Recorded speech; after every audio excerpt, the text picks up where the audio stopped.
L'info du Grand Lille en continu. Idil Gunaï. Bienvenue à tous dans l'édition du soir, il est 18h très précisément et nous sommes en direct en ce mardi 7 février. L'info trafic tout d'abord avec cette carte qui nous indique les points où ça bouchonne actuellement. Point d'accident également, c'est le cas sur la rocade de Villeneuve d'Ascq. Attention à cet accident à hauteur du centre commercial V2 qui occasionne un bouchon dans les deux sens de circulation. À éviter ce soir la voie rapide urbaine, surtout en direction de Roubaix-Tourcoing depuis Lille. Elle est complètement saturée. Un peu plus haut, à hauteur de l'autoroute A22, vous serez également ralenti en raison de la densité du trafic ce soir à hauteur de Marc-en-Barœul-Châteaurouge. Prudence également sur l'A1, traditionnel bouchon entre Ronchin et l'aéroport de Léquin en direction de Paris. Et puis ça coince à Entière-en-Web, 3 km de bouchon sur l'A25 en direction de Dunkerque. Soyez vigilants, trafic très chargé ce soir.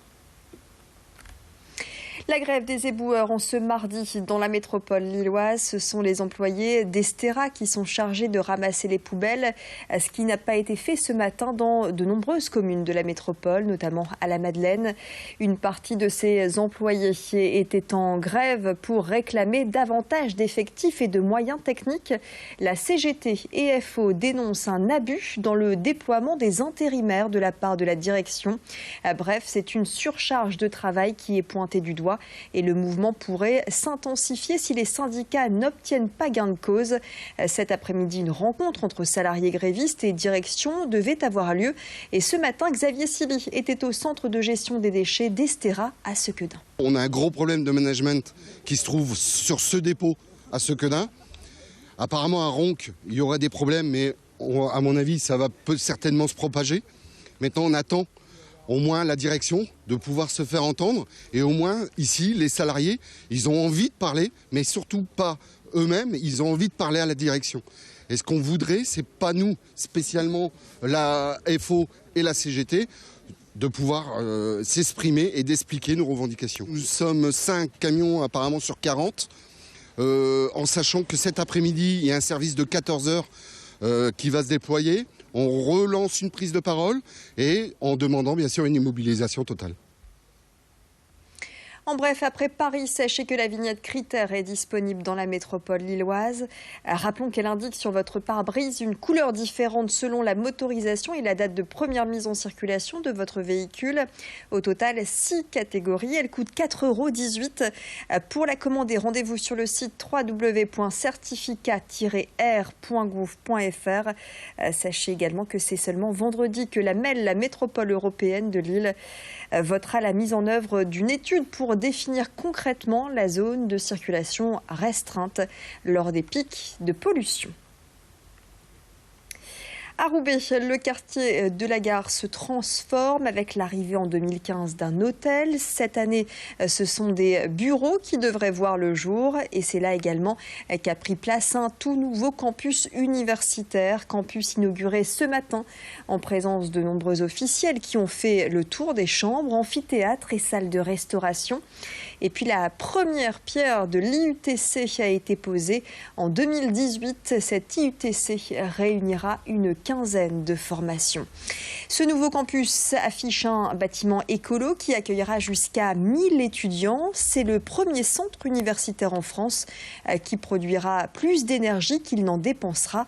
Un lieu qui s'est adapté à l'évolution des besoins des étudiants. Explication au micro de Clotilde Leguévec. Vous avez des CTU, vous avez l'ensemble de la restauration et puis vous avez surtout un bâtiment qui a été conçu par rapport aux nouveaux besoins pédagogiques, aux nouvelles nécessités de nos étudiants. Donc par conséquent, je crois qu'ils seront extrêmement satisfaits de ce nouveau bâtiment. On n'enseigne plus aujourd'hui comme on enseignait il y a 15 ou 20 ans. C'est-à-dire que les grands amphis, les grands messes sont de moins en moins usités. Vous avez des salles qui doivent être modulables, adaptables en permanence, qui permettent le travail en petits groupes, dans des espaces qui sont aménagés, y compris d'ailleurs pour la détente. Et tout ça a été conçu dans le même esprit dans ce nouveau bâtiment. 18h passées de 4 minutes et on va découvrir tout de suite un lieu dans la métropole lilloise qui devrait vous plaire si vous êtes attaché au fait de consommer des produits locaux. À Villeneuve-d'Ascq, derrière le parc du Héron, depuis 4 mois est ouvert un primeur d'un nouveau genre. Ici, le magasin intègre un restaurant. Les clients y trouvent des produits de saison cultivés pour la plupart dans les environs. Des produits bruts ou cuisinés à consommer sur place ou à emporter. Et pour faire tourner la maison, 35 personnes ont été embauchées dans une vingtaine de métiers différents. Objectif, apporter un service personnalisé. Un concept original détaillé par l'un des fondateurs de ce primeur amélioré au micro de Louis Caillé. Ça a été compliqué effectivement de trouver des gens qui voulaient nous suivre, surtout que le concept, il faut y être pour le comprendre. L'expliquer, c'est pas toujours facile, mais les fournisseurs qui nous ont compris nous ont suivis direct et aujourd'hui ils sont encore plus contents de voir ce qui se passe avec l'ouverture et les débuts. Donc aujourd'hui c'est beaucoup plus facile. C'est clair que dans un démarrage de manière fictive, expliquer les choses c'était plus compliqué. C'est vraiment un endroit où il faut venir pour comprendre. Même à la télé ça va être compliqué.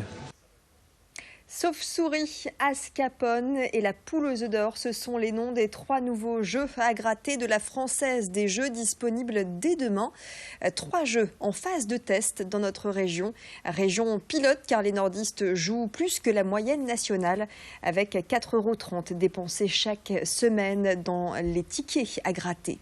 Ces 3 nouveaux jeux se veulent innovants et interactifs car le client achète en bar tabac, il gratte et ensuite c'est sur son téléphone mobile qu'il tente de remporter les gains, de l'argent qu'il suffit de retirer au guichet de son commerçant. Ces tickets interactifs rentrent dans le cadre de la nouvelle stratégie digitale de la Française des Jeux, soucieuse de capter les nouveaux publics comme les jeunes et les femmes.